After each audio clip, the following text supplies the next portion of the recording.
마태복음 13장 1절에서 9절입니다. 그날 예수께서 집에서 나오셔서 바닷가에 앉으셨다. 많은 무리가 모여드니 예수께서는 배에 올라가서 앉으셨다. 무리는 모두 물가에 서 있었다. 예수께서 그들에게 비유로 여러 가지 일을 말씀하셨다. 그는 이렇게 말씀하셨다. 보아라, 씨를 뿌리는 사람이 씨를 뿌리러 나갔다. 그가 씨를 뿌리는데 더러는 길가에 떨어지니 새들이 와서 그것을 쪼아 먹었다. 또 더러는 흙이 많지 않은 돌짝밭에 떨어지니 흙이 깊지 않아서 싹은 곧 났지만 해가 뜨자 타버리고 뿌리가 없어서 말라버렸다. 또 더러는 가시덤불에 떨어지니 가시덤불이 자라서 그 기운을 막았다. 그러나 더러는 좋은 땅에 떨어져서 열매를 맺었는데 어떤 것은 100배가 되고 어떤 것은 60배가 되고 어떤 것은 30배가 되었다. 귀 있는 사람은 들어라.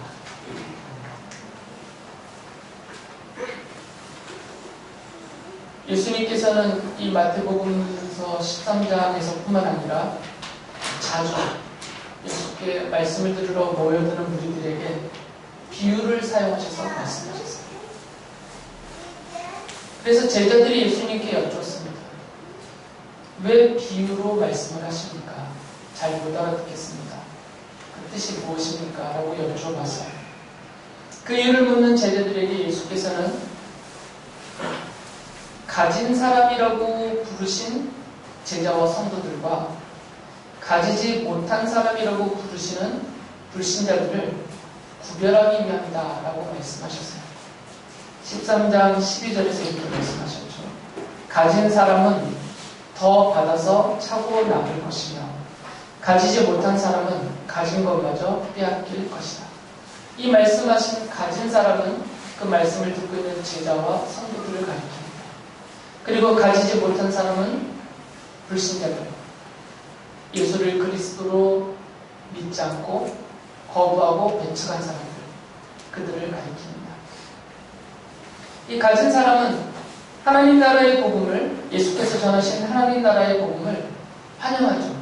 그리고 그것을 믿음으로 받아들이고 그 받은 하나님 나라의 복음에 따라서 자기가 할 수 있는 적절한, 자신이 할 수 있는 최선의 헌신을 하는 사람들입니다. 대표적인 사람들이 바로 제자들이죠. 예수님의 제자들. 그리고 그 제자들의 전도에 의해서 또 하나님 나라의 복음을 듣고 믿음으로 반응하는 모든 성도들을 말씀합니다. 이런 면에서 가진 자와 가지지 못한 자를 구분하신다라는 이런 면에 있어서 예수님의 이 비유는 심판사상이 담겨져 있어요. 그 자체.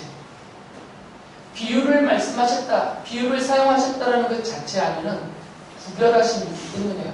가진 자와 가지지 못한 자를 구별하시기 때문에 그 자체에 이미 심판이 선고된 거죠. 가진 사람에게는 제자와 성도여 하나님의 백성으로서의 받을 구원이 있고, 가지지 못한 사람들은 그리스도를 거부하고 배척하기 때문에 그것에 대해서 하나님이 심판하실 것에 대한 선언이 이 비유 안에 담겨 있어요. 예수께서는 이 가진 사람들이라고 불리워진 제자들에게 그리고 성도들에게만 하나님 나라고 하늘나라의 비밀을 아는 것을 하나님께서 허락하셨다라고 이렇게 말씀하셨죠. 11절에서 말씀하셨어요. 너희에게는 하늘나라의 비밀을 아는 것을 허락해 주셨지만 다른 사람들에게는 그렇게 주지 않으셨다. 이 하나님 나라의 비밀을 알아야만 하나님의 백성이 됩니다. 하나님을 모르고 하나님의 나라를 모르는 사람들이 그 나라 하나님 나라의 백성이 될 수가 없어요. 그렇기 때문에 이 하나님 나라에 대해서, 하나님과 하나님 나라에 대해서, 그 비밀에 대해서 알려주는, 하나님이 알려주시는 그 비밀을 받도록 선택된 사람들, 곧 가진 자들, 그들만이 구원을 받는 것입니다. 그러나 반대로 이 하나님 나라의 비밀을 알려주지 않는 사람들, 그래서 특히 비유로 그것을 가려버리신 거죠. 그들을 가지지 못한 사람이라고 부르셨는데, 이들에게는 하나님이 구원을 베푸시지 않는다는 것이죠. 이 예수님의 말씀에 의하면 전적으로 이 하나님 나라의 비밀이라는 이 표현 속에는 전적으로 선택 사상이 담겨져 있어요. 하나님이 선택한 사람들에게만, 가진 자라고 예수께서 부르신 그들에게만 이 하나님 나라의 비밀이 전해지고 깨닫게 해지고 깨우치셔서 깨닫게 해주시고 알게 해주시기 때문에 이 하늘나라의 비밀이라는 것은 예수께서 전하시는 가르침입니다. 하나님 나라에 대한 가르침. 왜 그러냐면 이 비밀이 감추어져 있던 것인데 하나님 나라에 대한 이 비밀은 다 가려져 있었어요. 사람들이 알지 못하였었는데 예수께서 오셔서 그것을 알려주셨습니다. 가르쳐 주셨고 드러내 보여주셨습니다. 구약의 예언자들이 기록해놓은 모든 성경이 다 비밀이었었어요. 정확한 뜻을 사람들이 알 수 없었는데 예수께서 오셔서 그 모든 성경은 나에 대해서 말하는 것이다 하면서 그 비밀을 풀어 알려주셨습니다. 곧 예수께서 그리스도이시고 하나님이시고 하나님 나라의 왕이시고 예수 그리스도의 숙제를 통해서만 하나님의 구원의 은혜가 사람들에게 베풀어진다라는 이 하나님 나라의 비밀을 예수께서 가르치셨고요. 그 비밀은 가진 자라 부르신 제자들에게, 하나님이 선택하신 성도들에게만 알려졌다라는 것입니다. 그러니까 이것은 전적인 하나님의 주권이죠. 사람의 뜻에 의해서 되어지는 것이 아니라 하나님이 선택한 자들에게는 알 수 있게 주시고 버려두신 자들에게는 비유로서 가려버리시고, 그것은 전적으로 하나님의 주권이에요. 누구도 개입할 수 없는, 그리고 하나님의 은혜가 이 안에 담겨져 있는 것이죠. 예수님께서는 이사야서 6장 9절과 10절을 인용하시면서 그 사실에 대해서 이렇게 설명을 해주셨어요.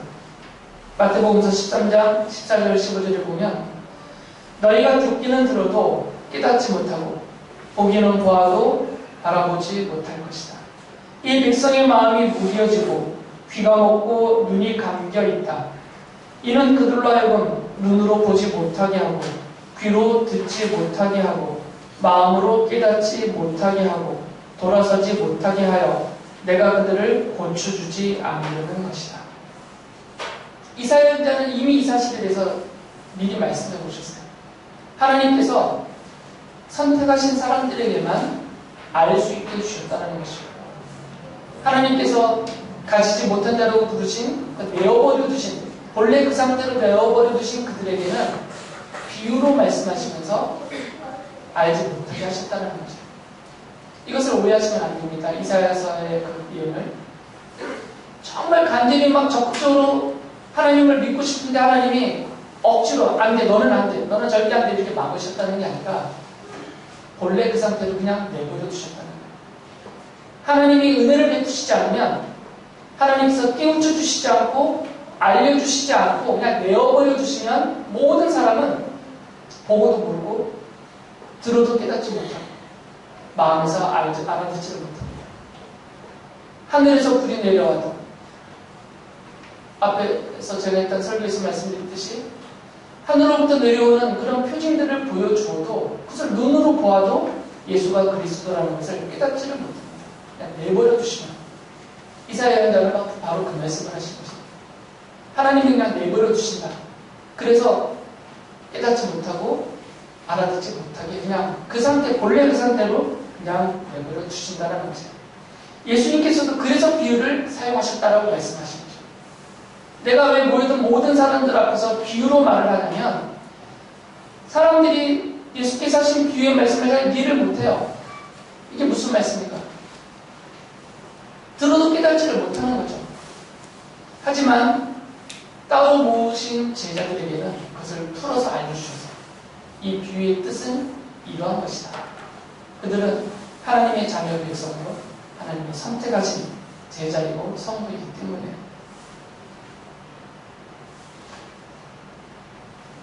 예수님께서는 이 자리에 모여있는 우리들도 창세전부터 선택하셨습니다. 하나님의 자녀 백성으로. 예수께서 가진 자라고 부르신 바로 하나님의 백성들입니다. 그렇기 때문에 우리들에게는 들을 기회를 먼저 주셨어요. 하나님 나라의 비밀, 하나님 나라의 복음을, 예수 그리스도의 십자가의 복음을 들을 수 있는 기회를 우리에게 먼저 주셨고, 들은 그 말씀을 깨달을 수 있도록 해주셨어요. 그리고 마음으로 그것을 믿고 받아들이게 해주셨습니다. 우리를 자녀로 삼으시기로 정해오셨기 때문에. 그래서 우리는 가진 자들입니다. 하나님 나라의 복음을, 비밀을 가진 자예요. 하나님 나라를 가진 자입니다. 예수를 주로 모셔드린 가진 자들. 예수님께서는 그것을 강조하신 것입니다. 그렇기 때문에 이런 하나님의 자녀들은 갈수록 더 많은 것을 깨닫게 됩니다. 더 많은 것을 알아듣게 됩니다. 처음 예수님을 믿고 교회를 나오면 모든 것이 다 잘 이해가 안 돼요. 성경을 읽어도 무슨 말인지 모르겠고, 목사님들이 설교하면 막 졸음만 오고 그래요. 그런데 갈수록, 날이 갈수록 점점점 깨달음이 생깁니다. 저도 교회 3년을 놀러 다녔습니다. 처음 나가서. 고등학교 때 처음 나갔는데 기억나는 말씀은 하나도 없어요. 그 당시에 알아듣지를 못했어요. 그냥 친구들 보러 갔던 거니까, 여자친구 특히. 그런데 어느 날부터 들리기 시작했어요. 어느 날부터 깨달아지기 시작했습니다.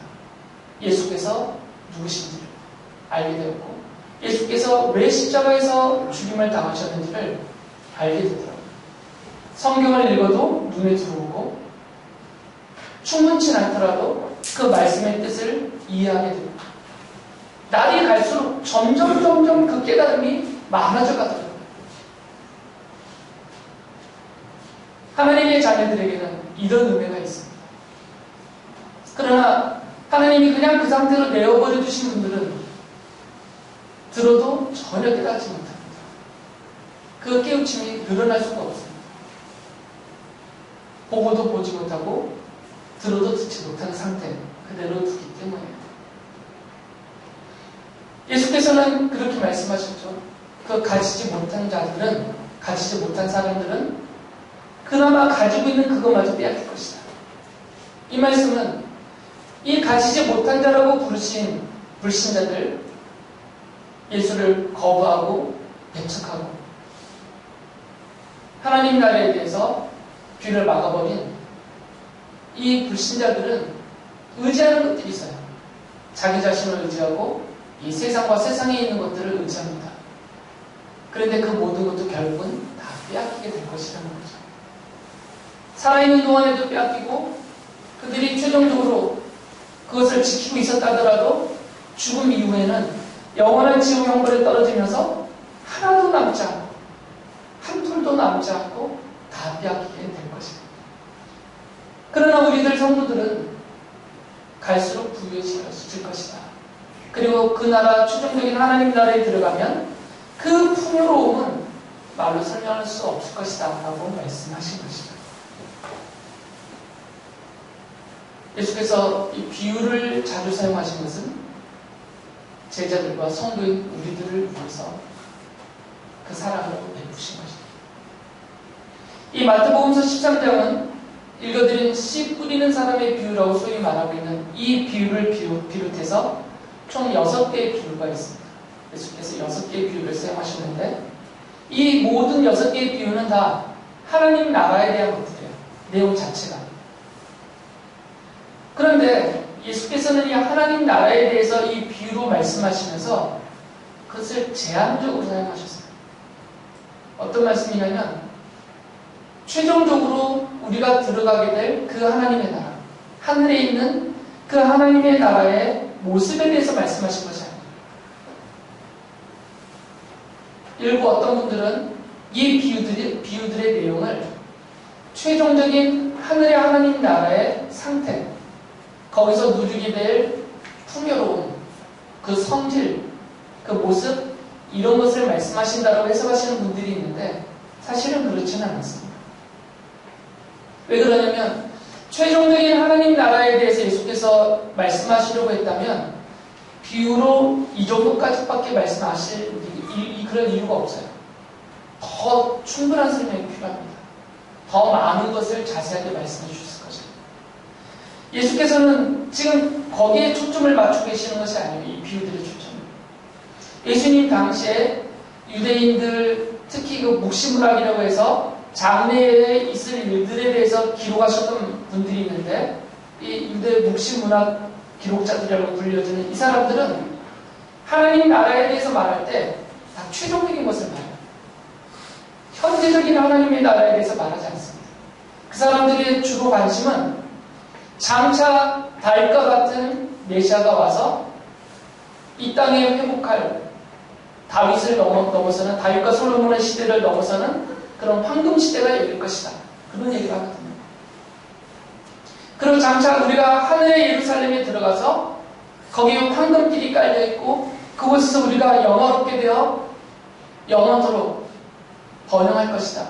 이런 이야기들을 당시 유대 묵시 문학자들은 많이 말하고 기록해 놓았습니다. 하지만 예수님께서는 이 비유들을 통해서는 그런 말씀을 하시지 않습니다. 거기에 초점을 두고 하신 말씀이 아니에요. 예수께서는 오히려 반대로 너희들이 하나님 나라의 비밀을 받았다면, 하나님 나라의 복음을 믿고 받아들여서 가진 자로서 하나님의 자녀가 되었다면, 바로 오늘, 지금 너희가 살고 있는 바로 오늘 이 땅에서 결실을 맺어라. 열매를 맺어라. 그 믿음의 결과물을 너희들의 인격과 삶에서 드러내라. 이것을 강조하고 계시는 것입니다. 이 첫 번째 말씀하신 씨 뿌리는 자의 비유는 앞서 12장의 내용들을 그대로 반영하고 있습니다. 12장의 말씀들을 보면 사람들이 예수를 그리스도로 믿지 않습니다. 예수님을 배척하죠. 거부하죠. 그리고 귀신 들렸다고 조롱하면서 오히려 박해를 합니다. 이런 모습이 이 씨 뿌리는 자의 비유 안에 그대로 반영되어 드러납니다. 예수께서는 이 씨 뿌리는 사람이라는 것을 말씀하셨는데, 이 씨 뿌리는 사람은 예수님 자신을 가리키죠. 왜 그러냐면 이 뿌려진 씨는 하나님 나라의 복음이라고 했거든요. 그런데 마태복음서 4장 23절을 비롯한 여러 곳에서 이렇게 말을 해요. 예수께서 온 갈릴리를 두루 다니시면서 그들의 회당에서 가르치며 하늘나라의 복음을 선포하며 백성 가운데서 온 모든 질병과 아픔을 고쳐주셨다. 예수께서는 많은 사람들에게 온 곳을 다니시면서 하나님 나라의 복음을 선포하시고 가르쳐 주셨어요. 씨를 뿌리신 거죠. 예수께서 씨 뿌리는 사람입니다. 그래서 간접적으로 그 예수 그리스도로부터 이 씨 뿌리는 이 사명을 물려받은 제자들과 성도들, 우리들 또한 씨 뿌리는 사람이라고 할 수도 있어요. 그러나 이 비유 자체에서는 지금 예수 그리스도 당신 자신을 가리키고 있습니다. 그러니까 이 씨 뿌리는 자의 비유에서는 한 군데에 집중을 하셔야 돼요. 막 여러 개를 말하면 안 됩니다. 씨 뿌리는 사람이 누구고, 그 씨의 상태가 어떻고, 씨는 어떤 것이고, 이런 거에 지금 초점을 맞추면 안 됩니다. 예수님의 비유의 초점은 이 총 6개의 비유는 다 하나의 초점으로 맞춰져 있어요. 딱 한 점으로. 그게 뭐냐면 이 씨의 운명입니다. 이 뿌려진 씨가 과연 어떻게 될 것이냐요. 예수님께서는 씨를 뿌리셨어요. 씨 뿌리는 자로.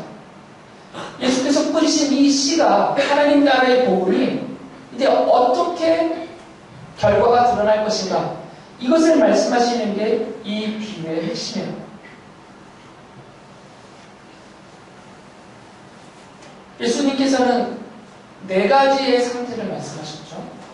첫 번째는 길가에 뿌려졌고요. 씨가 일부러 길가에다 뿌렸다는 게 아니고, 씨 뿌리는 사람은 씨를 온 천에 뿌렸다는 거예요. 모든 곳에. 그러니까 모든 사람에게 뿌린 거예요. 여기서 말하는 길가, 돌짝밭, 가시덤불, 이거 다 사람을 가리킵니다. 모든 사람에게 아주 보편적으로 다 뿌렸어요. 왜냐하면 하나님 나라의 복음은 보편적으로 다 선포적으로 전해지기 때문에. 일부러 골라서 길가에다가 뿌린 게 아니라는 거죠. 그런데 이 길가에 뿌려졌고, 돌짝밭에 뿌려졌고, 가시덤불에 뿌려진 이 사람들하고는 다르게 이건 같은 부류예요. 결국은 좀 모습이 달라 보이지만 본질은 똑같아요. 그 결과적으로 보면 결과적으로는 본질이 똑같습니다. 결실을 못 맺었다는 거죠. 그러나 네 번째는 좋은 땅이라고 표현하셨어요. 이 좋은 땅에 뿌려진 씨는 결실을 풍성하게 맺는다라고 말씀을 하시죠. 이 좋은 땅은 뒤에서 말씀하셨던 가진 자 같은 말입니다. 곧 제자들과 성도들입니다. 하나님께서 선택하셔서 좋은 땅으로 만들어 놓으신 사람들. 본래는 좋은 땅이 아니었죠. 본래는 제자들도 길가나 돌짝밭이나 가시덤불과 똑같았어요. 그런데 하나님께서 선택하시고 예수께서 부르셔서 그들의 생각을 바꾸시고 마음을 바꾸시고 그들의 인격을 돌이키시면서 좋은 땅으로 만들어 놓으셨어요. 그들에게 하나님의 복음, 하늘나라의 복음이 들려지게 하셨고 깨달아지게 하셨고 마음 안에 그것이 심어지게 하셨다는 것이죠.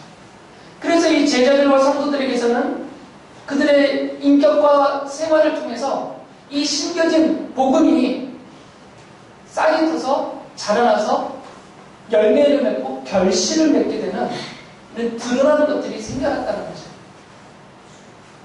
이것은 현지적인 하나님의 나라의 모습입니다. 그러나 상대적으로 앞서 말씀드린 그 세 가지의 경우의 사람들, 길가, 돌짝밭, 가시덤불, 이런 경우에 속하는 사람들은 예수님을 거부하는 사람들입니다. 그의 가르치심을 듣지 않고 깨닫지 못하는 사람들이에요. 그 상태로 하나님이 내버려 두셨기 때문에 거기서는 어떠한 결실도 맺어지지 않는 것이죠. 예수님께서는 이 씨 뿌리는 사람의 비유에서 이 좋은 땅에 뿌려진 씨가 풍성한 결실을 맺는다라고 끝맺음을 하셨어요. 그런데 설명을 안 하셨어요. 그 결실이 무엇인지. 이 좋은 땅에서 맺어진 결실이 무엇인지는 설명 안 하셨습니다. 그리고 맺어진 결실의 양을 100배, 60배, 30배라고 그랬는데 그 양의 의미가 무엇인지도 설명하시지 않았어요.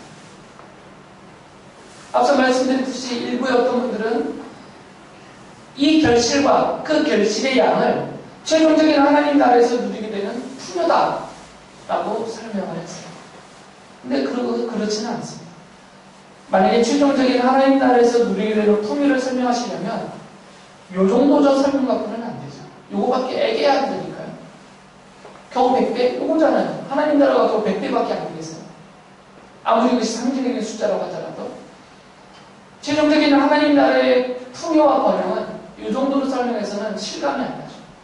그러니까 이것은 최종적인 하나님 나라에 들어가서 우리가 누리게 될 상태를 말하는 것이 아니고 바로 오늘 현재 이 복음을 받아들인 하나님의 자녀들, 제자와 성도들인 자녀들이 이 땅에서 그의 인격과 그의 삶을 통해서 그것이 어떻게 열매로 맺어지고 바깥으로 드러나게 될 것인가, 그것을 말씀하시는 거죠.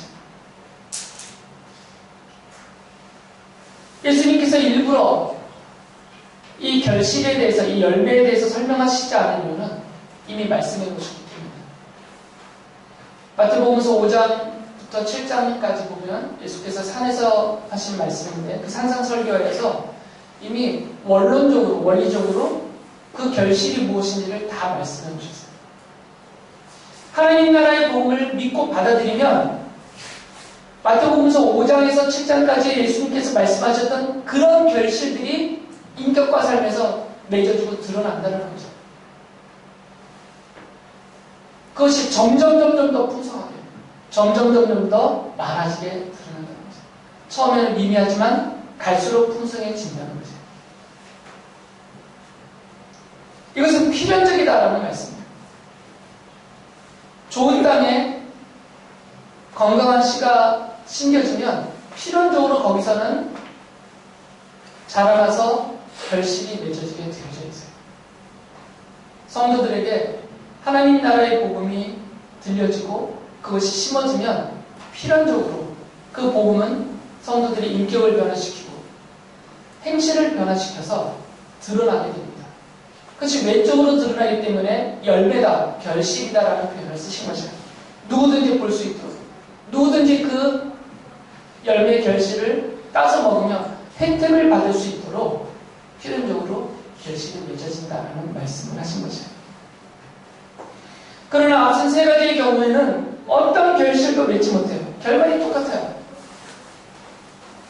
아예 대놓고 드러내놓고 예수님을 거부하고 배척하거나 아니면 드러내놓고는 안 하고 믿고 따르는 척 하지만 결국 이 하나님 나라의 복음 때문에 당하게 되는 고난이 닥치는 그리고 손실이 발생하면 그 본질이 드러난다는 거죠.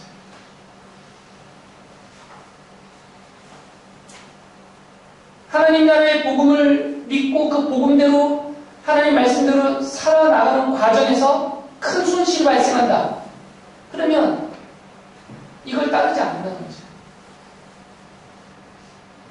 이 사람들은 진정한 제자의 길을 가지 않기 때문에 유리할 경우에는 자기에게 유리할 경우에는 제자로 성도로서 나섭니다. 그러나 불리해지면 본래부터 믿음이 없었다는 것이 드러나게 되는 거죠. 최종적인 결과는 예측할 수 없지만 많은 사람들이 교회 생활을 하다가 아예 교회를 떠나버립니다. 오래도록 돌아올 기미조차도 보이지 않습니다. 그분들을 향하여서 단언할 수는 없죠. 최종적인 선언을 그분들을 향해서 할 수는 없습니다. 본래 믿음이 없었다. 하나님이 선택하셨다면 때가 되어 다시 돌아올 것이기 때문에 그러나 그 현지적인 모습을 본다면 불리해지니까 믿음 없음의 본질이 드러나서 그리스도를 부정하고 교회를 떠나고 하나님의 말씀을 아예 받지 못한 사람처럼 돌아서 살고 심한 경우에는 오히려 자기가 그동안 알았던 교회와 성경에 대한 지식을 갖고 오히려 적극적으로 교회를 반대하고 성경을 비난하고 예수님과 하나님 나라를 조롱하는 그런 사람들까지 있습니다. 하지만 이 좋은 땅으로 비유하신 제자들은 이 세상에서 사는 동안에 상황이 어떠하든지 유리하든 불리하든 상황이 어떠하든지 늘 그것을 하나님 나라의 복음을 믿고 그 믿음을 실천하며 살아가는 사람들이에요. 그래서 13장 21절에서 말하는 환난이나 박해가 일어나도 22절에서 말하는 세상의 염려와 재물의 유혹이 가로막아도 이 믿음을 삶에서 실천하면서 제자의 길을 가는 사람입니다. 바로 여러분들이요. 예수님께서는 제자들을 선택하셨고 그들에게 말씀을 주셨고 그들이 그것을 믿고 그 믿음을 실천하면서 생활에서 인격과 생활에서 그 믿음의 열매를 맺기를 원하셨어요. 요한복음서 15장 16절에서 제자들에게 이렇게 말씀하셨습니다. 너희가 나를 택한 것이 아니라 내가 너희를 택하여 세운 것이다. 그것은 너희가 가서 열매를 맺어 그 열매가 언제나 남아있게 하려는 것이다. 사도 바울은 주님의 이 말씀을 분명히 기억하였을 것입니다. 이 말씀을 기억하면서 갈라디아서 5장 22절부터 23절에서 성령께서 이 제자들에게 성도들에게 열매 맺게 하실 것이다. 그 성도들의 인격과 삶에서 성령의 열매를 맺게 하실 것이다 라고 이렇게 말씀하셨어요. 그러나 성령의 열매는 사랑과 기쁨과 화평과 인내와 친절과 선함과 신실과 온유와 절제입니다.